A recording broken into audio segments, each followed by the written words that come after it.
Para la mayoría de nosotros, nuestro conocimiento de la mafia comienza y termina con Hollywood, desde El Padrino hasta Buenos Muchachos y Los Soprano. Hay una especie de atractivo romántico en torno a la mafia. Hombres hechos a sí mismos que escalan desde la nada hasta convertirse en dons y familias criminales de renombre. Todo se trata del dinero, el poder y un código de honor algo paradójico.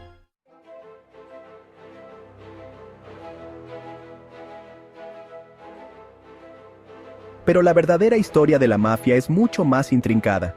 Una pintura con colores de violencia, lealtad y un toque de contrabando en la mezcla. Se remonta siglos atrás y cruza continentes, desde las colinas bañadas por el sol de Sicilia hasta las bulliciosas calles de la ciudad de Nueva York. Así que hoy nos sentamos a la mesa con la historia de las 5 familias, la historia real de El Padrino. Pero antes de quedar enterrados bajo demasiados nombres y familias, asegúrate de suscribirte al canal Fragmentos del Tiempo. Después de eso, déjanos un comentario y dinos qué otras familias criminales te gustaría conocer. Bien, es hora de hacer un video que no podrás rechazar.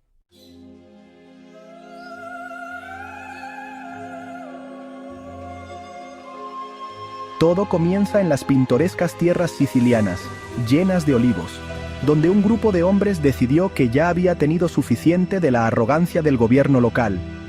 Formaron grupos para proteger a sus comunidades de los poderosos, lo cual suena bastante noble, hasta que te das cuenta de que su protección incluía coerción, extorsión y alguna que otra paliza. A mediados del siglo XIX, estos grupos crecieron y luego se fusionaron hasta convertirse en la mafia siciliana. Al mismo tiempo, en Nápoles, la familia criminal Camorra emergía desde las sombras de las cárceles, lista para salir y sumarse a la ola de actividades ilícitas.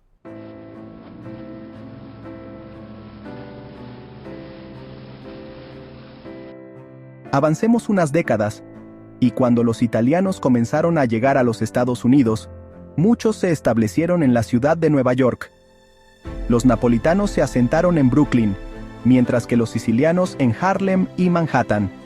Inevitablemente, sus negocios criminales se cruzaron, desencadenando lo que se conocería como la Primera Guerra de la Mafia. Las facciones de la Camorra y la mafia siciliana estaban enfrentadas, atacándose mutuamente hasta que don Pellegrino Morano, líder de los camorristas, atrajo a Nicolás Morello, líder siciliano, a una supuesta reunión de paz en 1916.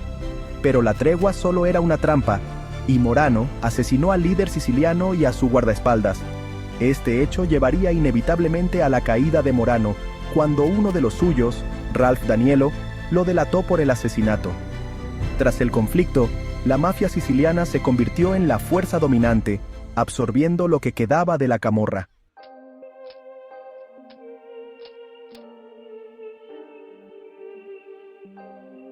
En medio de todo ese caos y violencia, surgió un hombre llamado Giuseppe Joe Masseria. Masseria había estado involucrado en el crimen casi toda su vida en su natal Italia.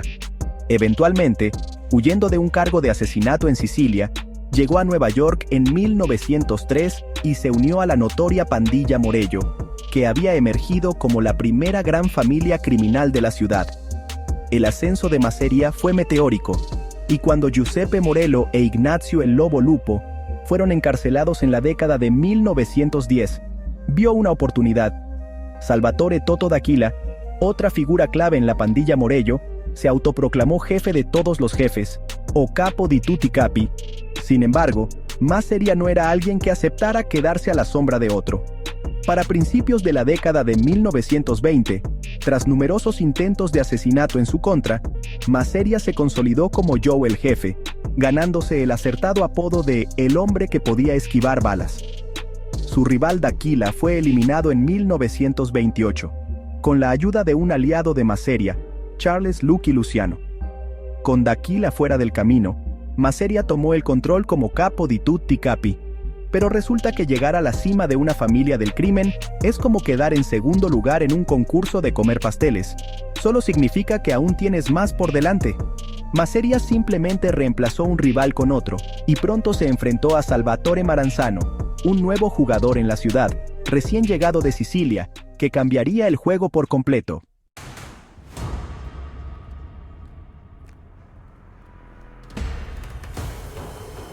Maranzano había sido enviado por su jefe, don Vito Ferro, para expandir su influencia en los Estados Unidos. Se estableció en Brooklyn, construyó un próspero negocio inmobiliario y de contrabando, y rápidamente ganó seguidores leales entre sus compatriotas sicilianos. Para 1930, las tensiones entre el grupo de Maranzano y el de Maseria estaban por las nubes, lo que llevó a la infame Guerra Castellamarese. Esto no era solo un pequeño conflicto entre rivales de barrio. Fue una guerra total por el control del futuro de la mafia en Nueva York. Inicialmente, Lucky Luciano y Vito Genovese apoyaban a Maseria, pero cuando Maranzano empezó a tomar ventaja, supieron que el final era inevitable. Luciano hizo un trato con Maranzano, y el 15 de abril de 1931, Maseria encontró su fin en un restaurante de Coney Island, dejando a Maranzano como el gran vencedor.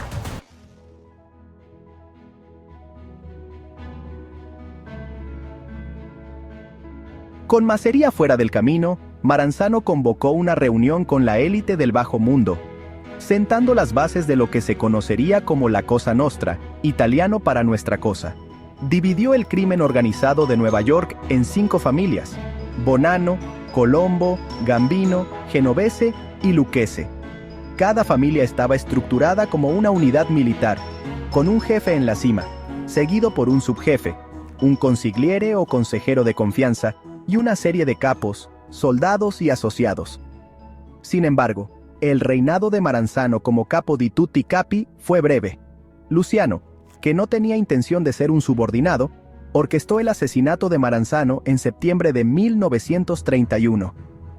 Utilizando sicarios proporcionados por su amigo, Meyer Lansky, Luciano eliminó a Maranzano, abolió el título de jefe de todos los jefes y estableció la Comisión, un organismo de gobierno para supervisar las operaciones de la mafia en todo Estados Unidos. Era la versión del crimen organizado de las Naciones Unidas, garantizando que las disputas se resolvieran sin derramamiento de sangre, o al menos, con el menor posible.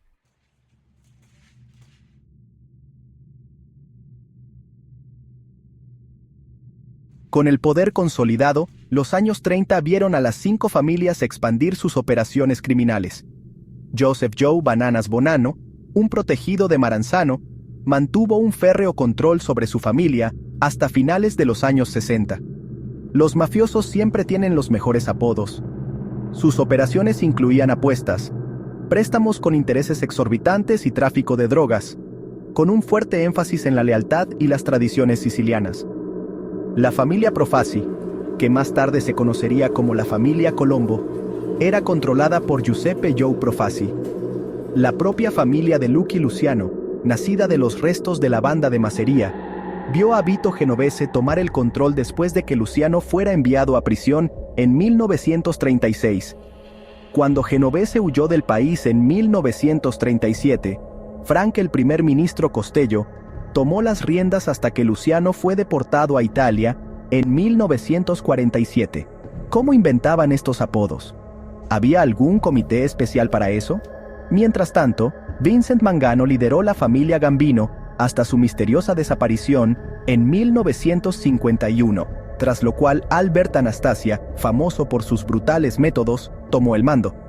La familia Lucchese fue dirigida por Tommaso Tommy Galliano, una figura menos llamativa pero igual de poderosa.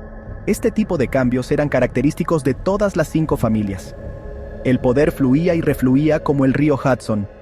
Entre asesinatos, condenas de prisión y deportaciones, uno de los mayores desafíos para las autoridades era que la dinámica de las 5 familias estaba en constante cambio.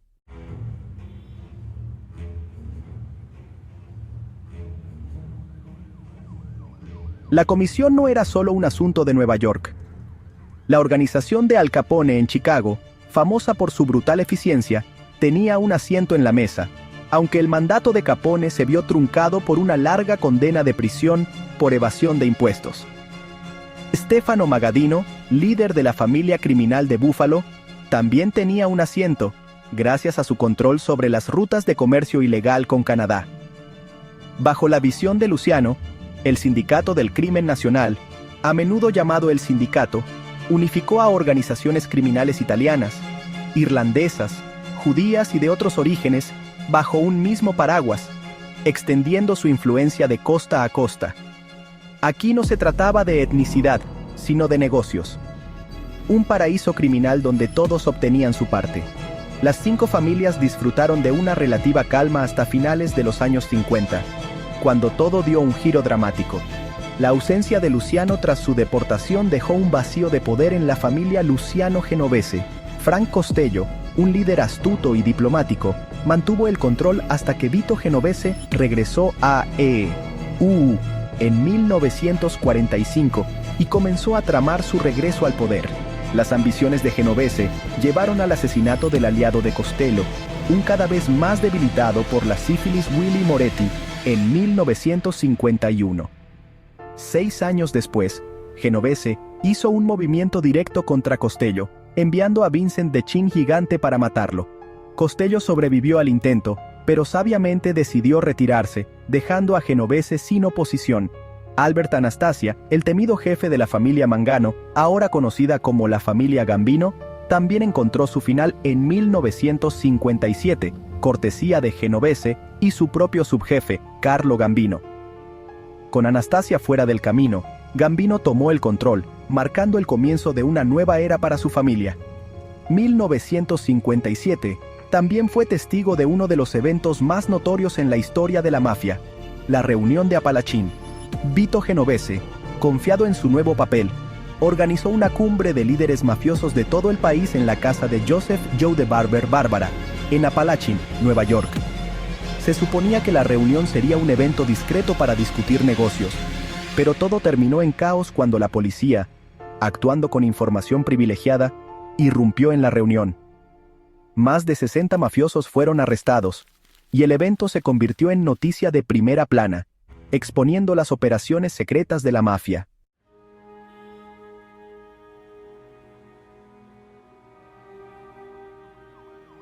Los años 60 vieron a las 5 familias seguir expandiendo sus imperios, pero también fueron una época de grandes conflictos internos. El intento de Joseph Bonanno de tomar el control de la comisión y convertirse en capo di tutti capi desencadenó las guerras Banana, un conflicto sangriento que terminó con Bonanno destituido y su familia debilitada. En otras palabras, las guerras Banana fueron mucho menos divertidas de lo que suenan. La familia Colombo, anteriormente la familia Profasi, vivió una agitación similar cuando Joseph Crazy Joe Gello se rebeló contra el liderazgo de Joe Profasi, desatando una violenta lucha de poder. Los conflictos internos dentro de las familias, combinados con el aumento de la presión de las fuerzas del orden, comenzaron a pasar factura. Para la década de 1970, las 5 familias enfrentaban un escrutinio cada vez mayor por parte del FBI y otras agencias de seguridad. El uso de escuchas telefónicas, informantes y la ley RICO, que tal vez recuerdes de The Dark Knight, como la ley contra organizaciones corruptas e influenciadas por el crimen organizado, permitió a las autoridades capturar a numerosos mafiosos de alto rango. A pesar de estos reveses, la mafia demostró ser resistente. Líderes como John Gotti, de la familia Gambino, quien se convirtió en una sensación mediática en los años 80, siguieron ejerciendo una gran influencia. Sin embargo, para finales del siglo XX, el poder de la mafia se había reducido considerablemente. La combinación de la implacable presión de las autoridades, los conflictos internos y los cambios en la economía hicieron que las familias tuvieran dificultades para mantener su control tradicional sobre el crimen organizado. Analizar esto probablemente tampoco ayudó mucho. La historia de las 5 familias es una saga de ambición, poder y violencia. Desde sus raíces en la mafia siciliana hasta su ascenso en el inframundo de Nueva York, estas familias han dejado una marca indeleble en la historia de Estados Unidos. Aunque su influencia ha disminuido, su legado sigue cautivando. Por eso seguimos haciendo películas sobre ellas. ¿Qué opinas? ¿Cuál sería tu apodo de gángster? Déjanos tu respuesta en los comentarios. Y ya que estás aquí, mira algunos de nuestros otros videos de Fragmentos del Tiempo.